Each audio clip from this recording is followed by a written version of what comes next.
My sister is so entitled. I don't know why I did it. I was young, I was naive, but my parents basically, long story short, forced me to open a $25,000 loan. Yeah, in my name. Oh, for what? My sister's new car. Hey, welcome. It's my first post here. This is going to be a long and complicated story, but I need some help figuring out if I'm in the wrong. For some context, I'm a 28-year-old guy, and I have a younger sister. She's 24, and my sister, whom I'll call Ella here, has always been my parents' favorite child. I've never been a troublemaker or given them any reason to like me any less than they like Ella.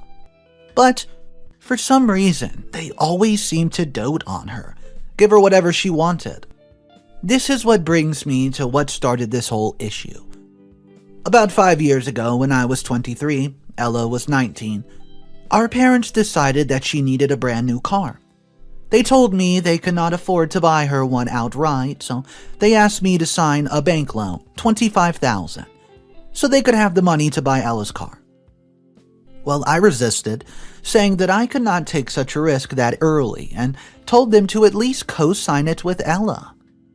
I was skeptical, but they guilt-tripped me, saying things like, "Don't you want your sister to be safe on the road? What kind of brother would not want to help his sister?" They also accused me of not trusting Ella, not enough, and went as far as to ask, "How dare you think your sister would scam you?" So, against my better judgment, I co-signed the loan, and I guess part of the reason is I just wanted to shut them up. Now, let's fast forward a few years, right? And I've been making payments on that loan while my sister has not contributed a cent towards paying it back. Yes, you could say she sort of scammed me. I tried talking to my parents and Ella about it, but they always brush it off or make excuses. Eventually, I got fed up, and I told them that I would no longer make payments on the loan, as it was not my responsibility. They called me selfish, but I stood my ground, something I should have done from the very beginning. Now, just last month, I found out that my parents had fallen behind on their mortgage payments, and that their house was being put up for auction by the bank. I decided to attend the auction and bid on it, because, well, why not? Well, to my surprise, I end up being the biggest bidder.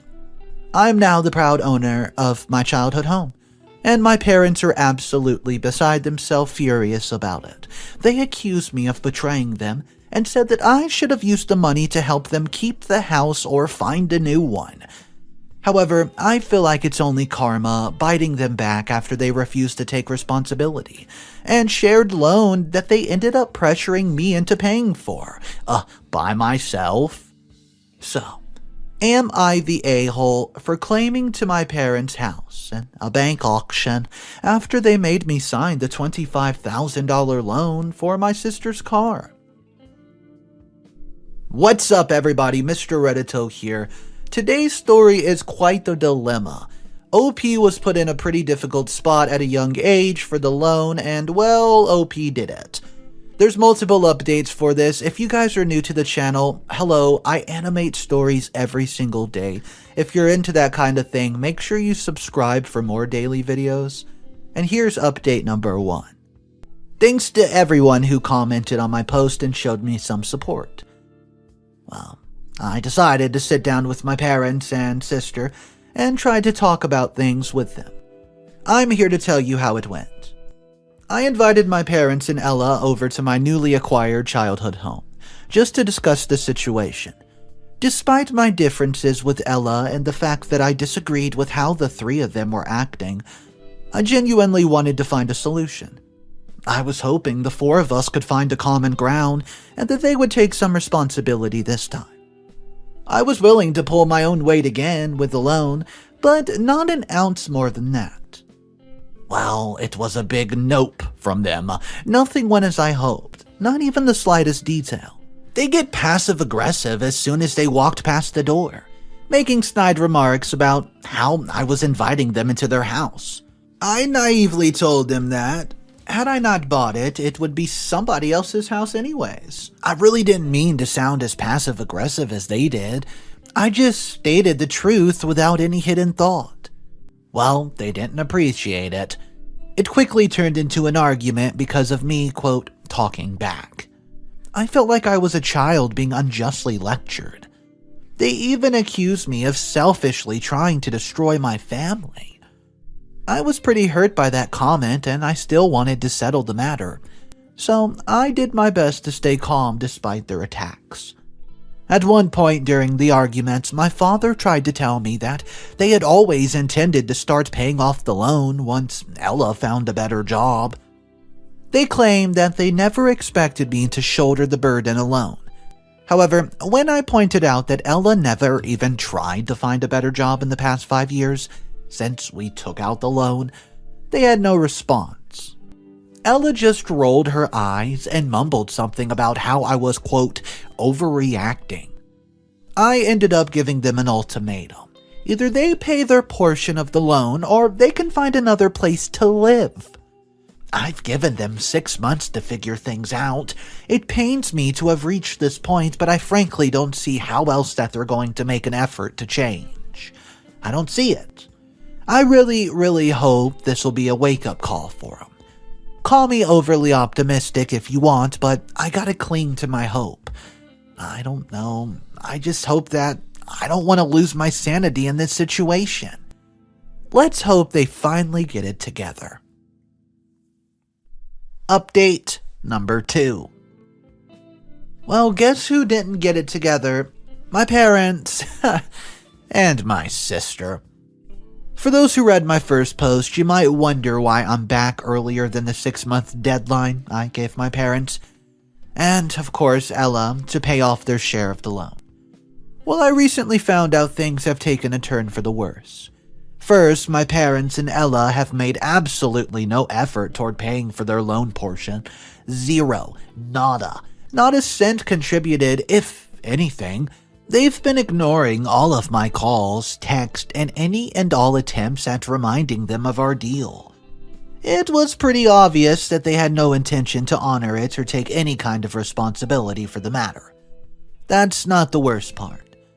I came to deliver worse news. A couple weeks ago, I received a call from a debt collector informing me that Ella had taken out a loan in her name and had defaulted on the payments.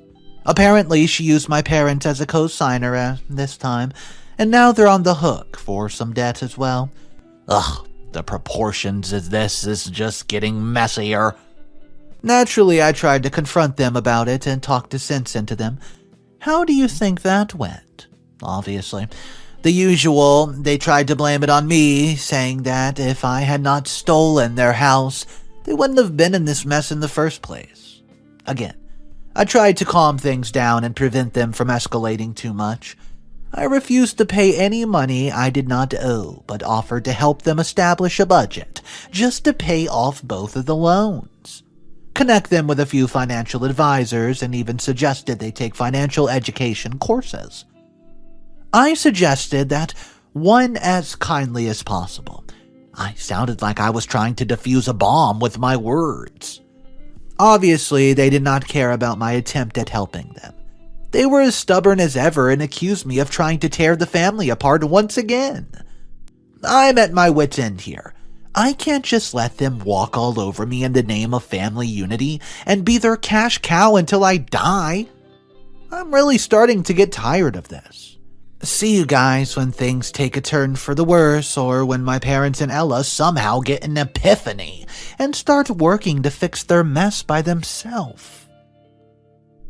Update number 3. Hey guys, I'm so tired. I suggest you mentally prepare yourself for this new episode of My Sister and My Parents Are Trying to Ruin My Life. Alright folks, as you already know, my parents and sister did absolutely nothing to, pull their weight regarding the loan they took out, and one that they forced me to take out as well. You might have thought that after my last update, where they got themselves into more debt, things could not get any worse. Yeah, I thought the same. Well, it seems like when my family hits rock bottom, they simply start digging deeper. It all started a few weeks ago when I received a call from my aunt, my mom's sister. who told me she had heard about the whole debacle from my mother. Apparently, and as expected, my parents had been playing the victim card and painting me as the evil, heartless son who doesn't care about anyone but himself and refused to get help with their financial troubles after he stole their house from them. I guess they would have preferred that the house went to some stranger. Anyways, my aunt, who has always been the reasonable one in the family, wanted to hear my side of the story before making any judgment. I was grateful for that and explained the whole story to her. From the initial loan for Ella's car to the recent additional loan fiasco. After listening to my side, my aunt was absolutely appalled by my parents' and sister's behavior. She told me that she would try to talk some sense into them and help them see that they need to take responsibility, finally, for their actions. She also said that she would be there for me if I needed somebody to talk to, any support. I was relieved to have at least one family member on my side and thanked her profusely. A few days later, my aunt called me again to tell me that she had spoken to my parents and Ella. She said that they've been very defensive and aggressive during their conversation, and that it sounded clear that they still had no intention of taking responsibility for their debt. However, she did not want to give up on them just yet, and, well, she told me that she had managed to convince them to attend a family mediation session with a professional mediator, hoping that it would help us find a solution and mend our broken relationship. Although I was skeptical, I agreed to participate in the mediation session. I'd already done everything I could and figured that if there was even a tiny chance that the session could not help, it was worth trying if it could help. So, we all met at the mediator's office and the session began. Things were tense right from the get-go. My parents and Ella clearly did not want to be there, and their body language showed it with every single muscle. The mediator tried her best to keep things civil, focused on finding a resolution. She asked each of us to share our perspective, feelings, and expectations. It was tough to stay calm and composed as my parents and sister continued to paint me as the bad guy, but I did my best. Finally, after hours of discussion, the mediator suggested that my parents and Ella attend financial counseling and work on payment plan for both loans. She also proposed that we all attend family therapy just to work on rebuilding the relationships. It seemed like a very reasonable solution to me, but not for my parents and Ella, apparently. My mother started screaming that she did not need therapy, and especially therapist. And how dare the mediator suggest such a thing? Can't you see that I'm perfectly sound of mind? Were her exact words. My father and Ella, they encouraged by my mother's reaction, had pretty much the same response. They start accusing the mediator of being a scammer, and pretty much tried bullying her for saying what needed to be said. Surprisingly, the mediator stayed calm and asked them to get out. They refused until she threatened to call the police, and they didn't leave her office. Her calm but firm tone somehow made the chicken leave. I apologized to her and got out as well. After that disaster of a mediation session, I really have no idea what else can work. My aunt is also disappointed as me and nearly as distressed. She's very supportive, but I feel that I'm burdening her with a matter that doesn't concern her. And I hate that. I don't want to be like my parents and sister and just impose stuff on others to make things easier for me. Well, see you all again when this is sorted out. Or when worse happens. Update number 4. I'm starting to get tired of this. Maybe if I stop saying that, things will get worse at the end of each update. They'll actually get better in the next one. I'll test hypotheses at the end of this update. Cross your fingers with me. Alright, let's tell you all about the new mess my family members got themselves into. 2 loans and a lost house weren't enough because my sister Ella, with my parents' encouragement, secretly took out a credit card in my name and raked up thousands in charges. I have no idea how she did that, but I'm pretty mad about it. As you can imagine, that was not only their lowest, but also their most painful blow to me. I felt betrayed, violated, and helpless. I called them to confront them about it. You can guess how that went. They kept denying all responsibility and blaming me for, quote, starting it. I'm frankly tired of all this. That's why I finally decided to be more proactive in defending myself against their entitlement and lack of self-awareness. First things first, I immediately contacted my bank and reported the fraud, so they started an investigation. At the same time, I hired a private investigator to gather more evidence against my sister. You can guess what my intentions are. I want to sue. It's a very stressful decision, but once that eventually needed to be made, given the circumstances. Now for some luck. See you guys in my next definitely good and happy update. Update number 5. Well guys, you won't believe this, but the luck spell must have actually worked this time. Let me tell you about it. Well, I'm here with news, not necessarily 100% good, but it's still good enough ending for me. As you know, I called the bank to report my sister's fraud and hired a private investigator to gather more proof of it.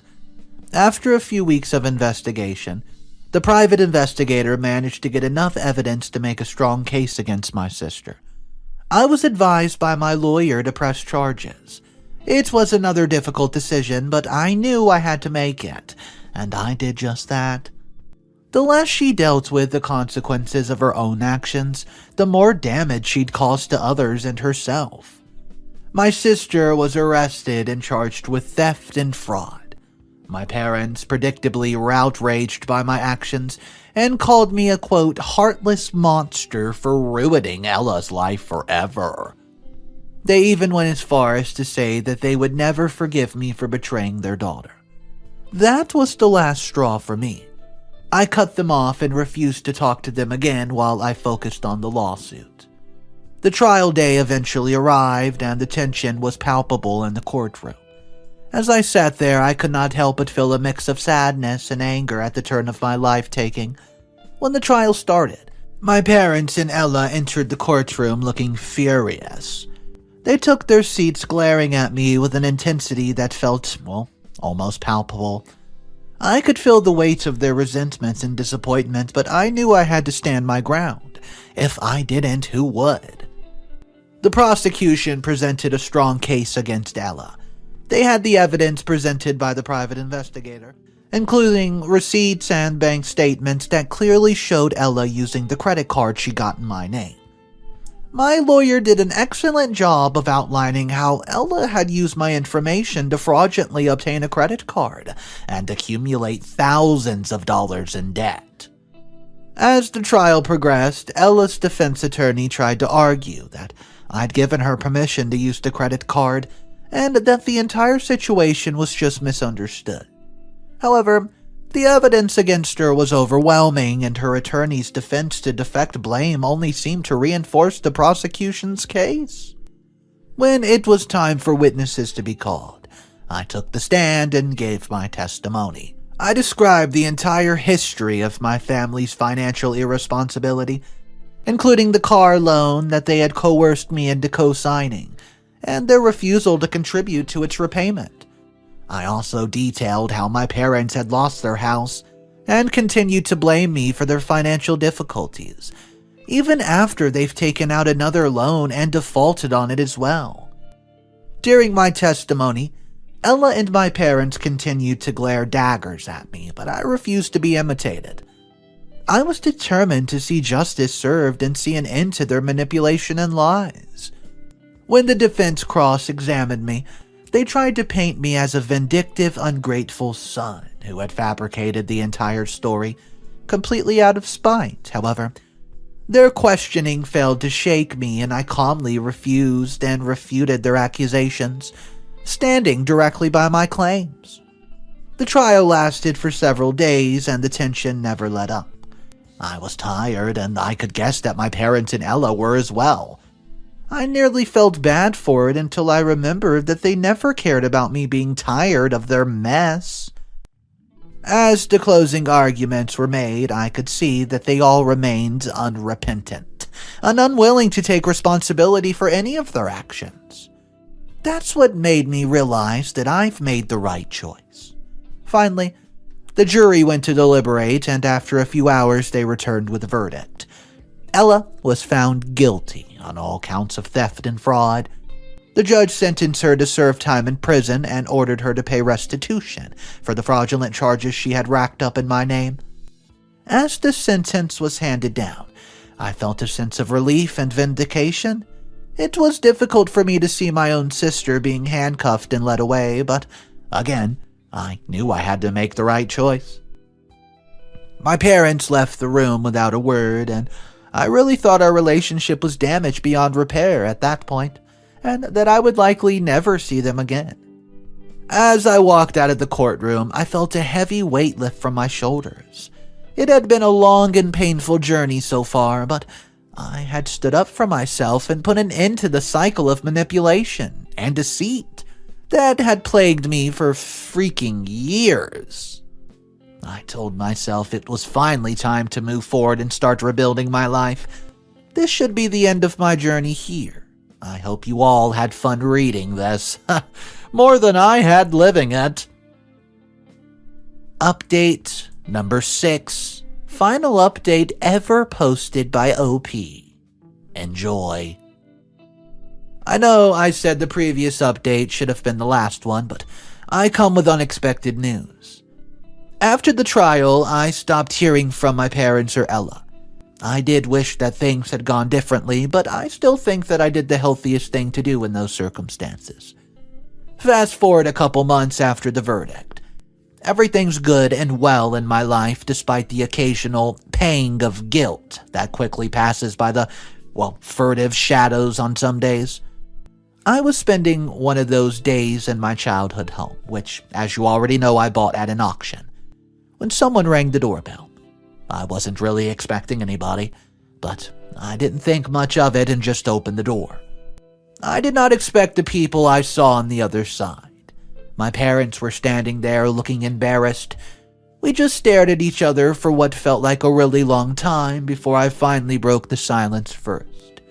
I asked what they were doing there. More silence in return until my father finally cleared his throat and mumbled something I didn't quite catch. I asked him to repeat. He said, "We're sorry." I wasn't really sure what he meant. I mean, he was sorry, sure, but about what? Not taking financial responsibility, standing by my sister as she tried to wreck my own finances, blaming me for everything. I needed more clarification as to what he was sorry for. More importantly, did he actually mean it? I won't lie. At that moment, I really wanted to close the door and ignore them while I resumed my peaceful life. I didn't want to fail or fall anyways back into the old nightmare. I'd had enough of their foolishness with money and refusal to take responsibility. I was worried that they were just faking an apology to rope me back into surrendering my money to them. That was definitely not going to happen.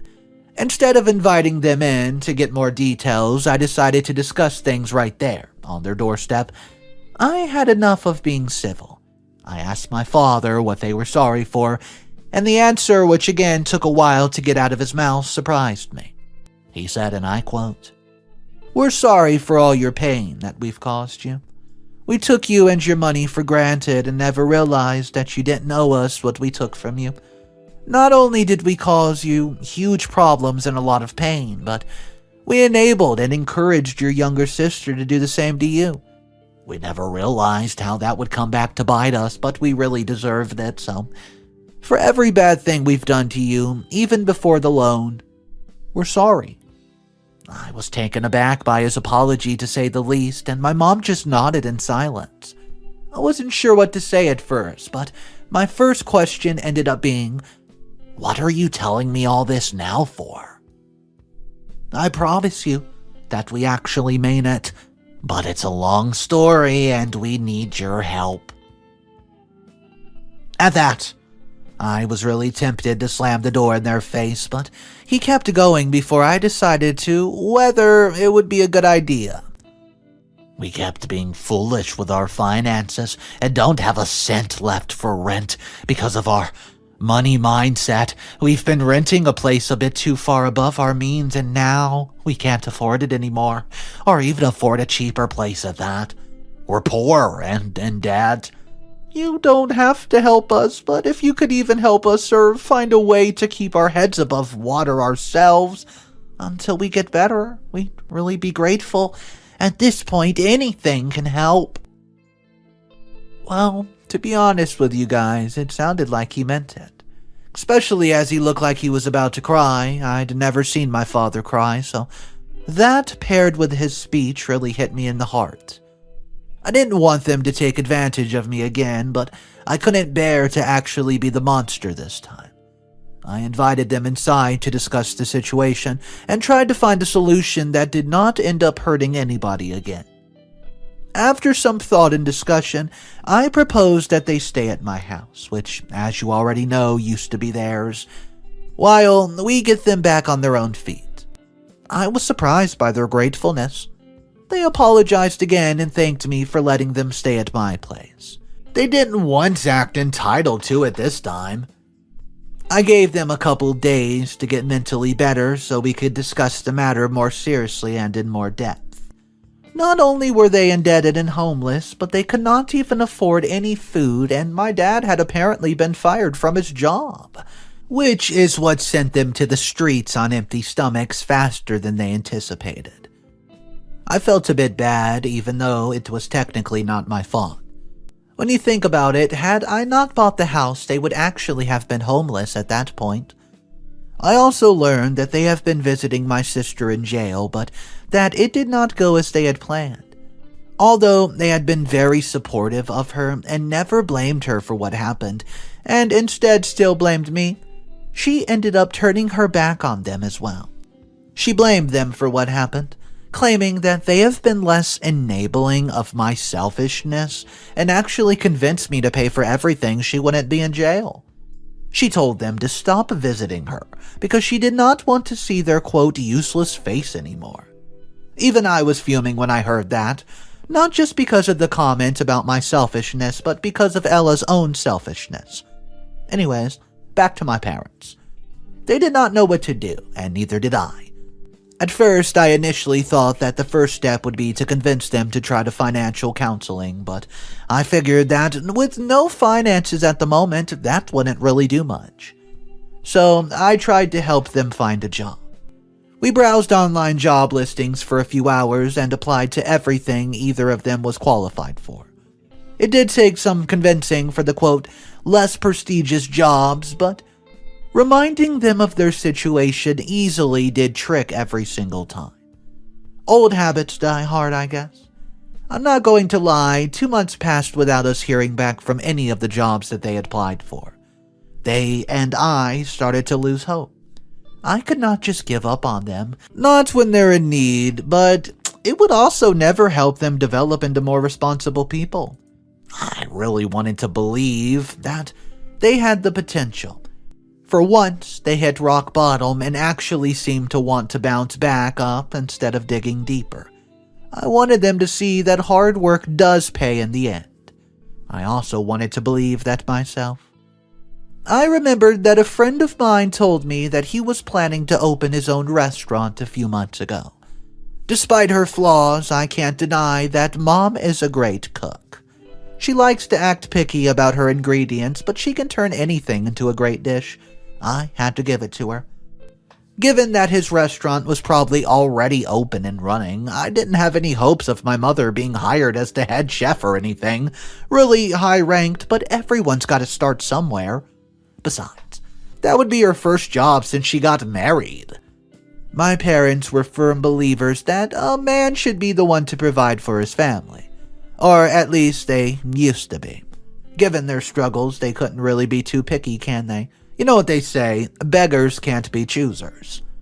I rang up my friend and had a small chat with him before asking whether he had any current job openings at his restaurant.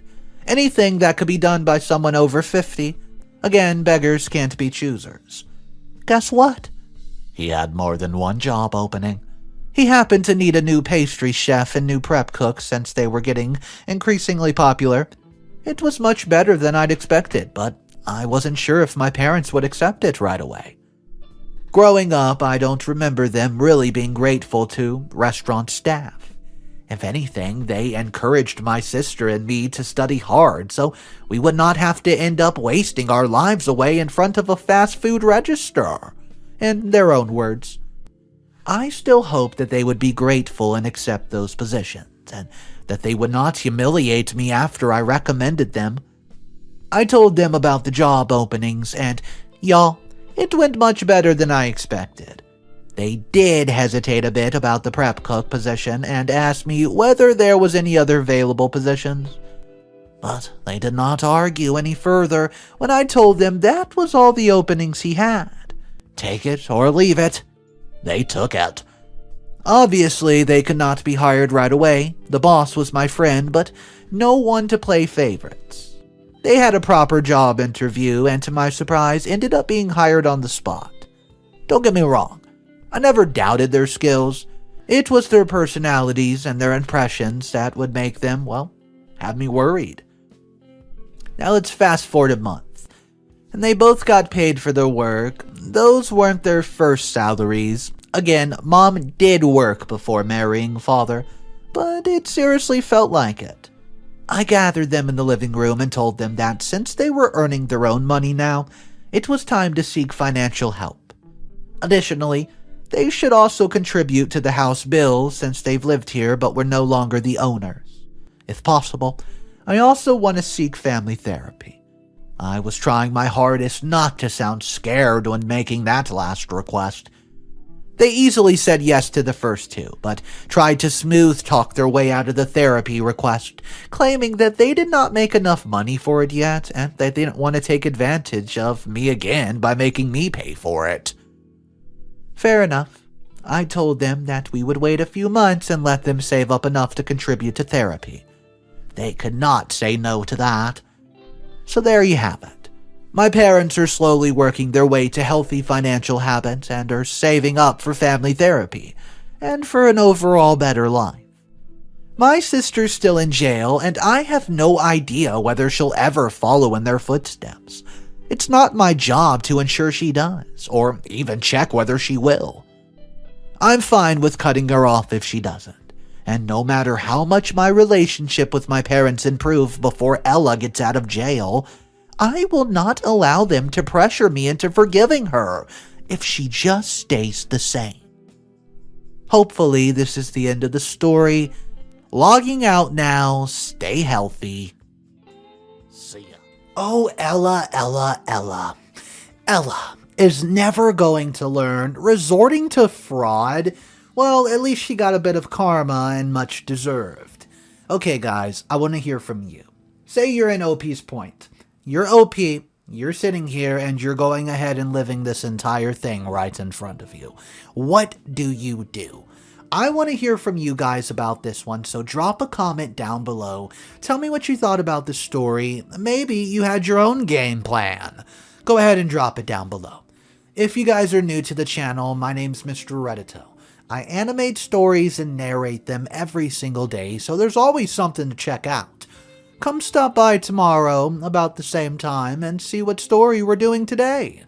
Have a fantastic time. I'll see you guys tomorrow. Peace.